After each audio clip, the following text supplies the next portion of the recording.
So in this example, you're given a compound inequality, and I've actually asked you here to think about both versions of that compound inequality, just so that we can talk once again about the difference.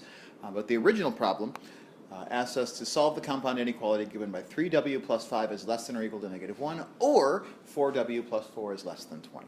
So what's the first thing you did in solving this compound inequality? That's right. So take each of these two inequalities and solve it individually to find w. So for the purple version of the inequality, just using the reverse order of operations, we can subtract 5 from both sides, get 3w is less than or equal to negative 6, and then divide by 3 on both sides to get w is less than or equal to negative 2.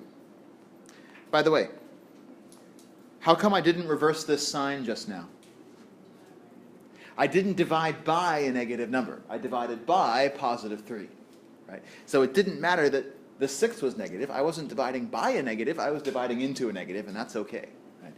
As long as we're not dividing by a negative, we don't need to switch the sign. So the purple inequality simplifies to w is less than or equal to negative 2. The same unwrapping applied to the green inequality leads us to subtract 4 from both sides, giving us 4w is less than 16, and then divide by 4 on both sides, which gets us down to w is less than or equal to 4. Sorry, less than 4. Okay, and then I'll add back in the word or into both of these spots. And there are our solutions to each of these inequalities in isolation. I'm going to take this moment real quickly just to write those same solution steps down here on the right. Maybe I won't write the steps. I'll just write the final answer here. W less than or equal to negative 2 for the purple one. W less than 4 for the green one. Except that when we do the one on the right, we're going to join these together with an and instead of with an or. Okay. So my experience teaching this class is that there's a large fraction of students that in the middle of a quiz or a test will get here and think they're done. They'll stop and say, oh, done, I solved each inequality, move on. Well, it's not that simple. Because if we do that, then we haven't really wrestled with the meaning, the logical meaning behind the or here, or behind the and if we're solving the one on the right. What we need is we need to simplify this set down further. Right? There's a simpler way to describe the set of w's which satisfy this equality or that inequality, or which satisfy this inequality and that inequality. There's a simpler way to write it. And that's the step that comes next. And this is the step that stretches people's logical reasoning, logical thinking the most. So let's look at the one on the left. If I'm diagramming this out, which I always do when I'm solving a problem like this, we can diagram this out by diagramming each of the purple and the green inequalities separately. And my recommendation when you do this is not to try and stack them side by side on the interval, but instead to put them above one another. So if I have w less than or equal to negative 2, for example, I'll put negative 2 here. I'll put in what turns out to be a filled circle at negative 2, and then I'll shade which direction?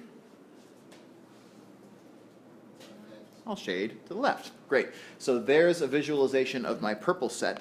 And then when I go to diagram my green set, I'm going to diagram it above where I drew the purple set. So I don't want them to run into each other. I want to be able to see both of them in their full glory. So I'm going to start this one at 4, but do I want to, what kind of circle do I want at 4 for w less than 4? There I want an open circle because 4 itself is not included in that interval. So I use an open circle to indicate that 4 is not actually there, but every number leading up to 4 is. And just like for the other one, we're going to shade it by shading to the left. So there's a diagram of each of these two inequalities.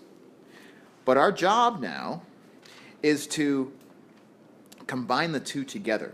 So what we want is we want a single answer that tells me what all w's are included in the compound inequality, which is obtained by oring these two things together.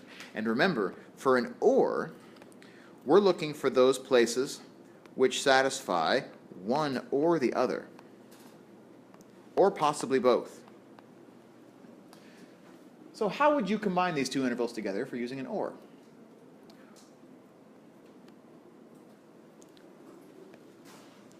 One of the ways I like to do it is just by taking a number maybe down here. Maybe it's, I don't know, -3 or something like that, and asking, is -3 a part of the OR of these two sets? Does it satisfy one or the other of these two inequalities? Yeah, it does. In fact, it happens to satisfy both, but all it needs to be part of the solution is it needs to satisfy at least one. So -3 is fine. What about something that's in the middle over here, like -1? Will -1 satisfy the condition of the OR? Yeah, because again, it satisfies one or the other because it happens to satisfy the green. It's a part of the green set. Even though it's not a part of the purple set, that's fine. It still belongs to the OR. So if I'm keeping score, and I should be keeping score, what I've decided so far is that any number which is over here is going to be a part of my final answer. But then also any number which is in here is going to be part of my final answer. So the last question is, what about up here? What about 5?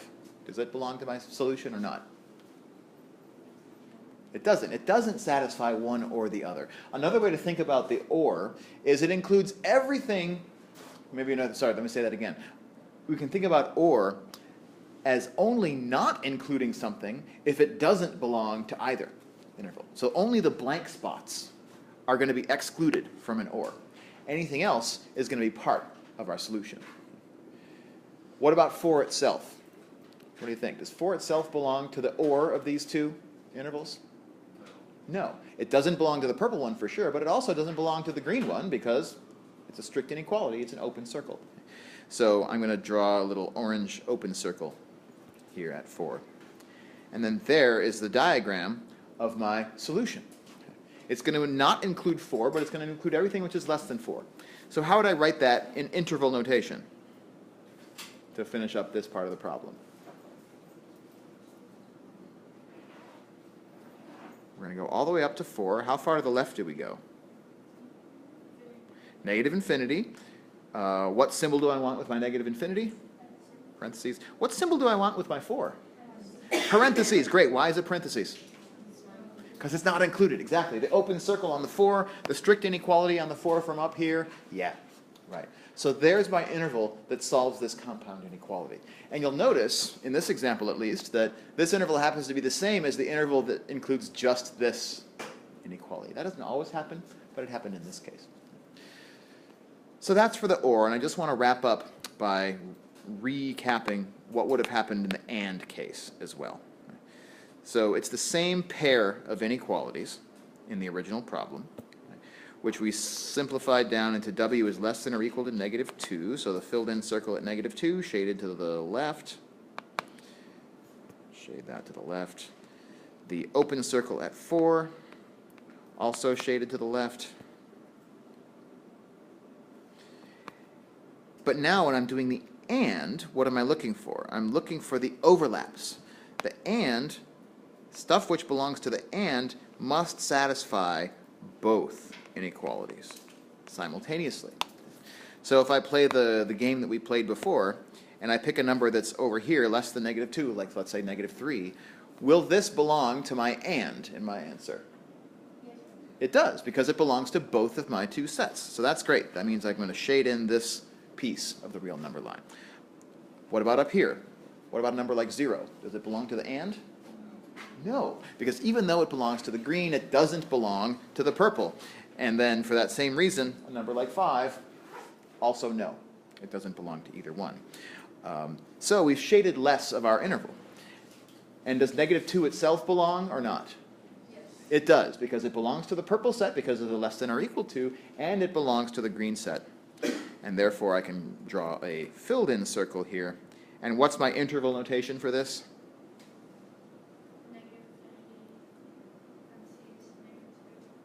And on the -2, what symbol do I want?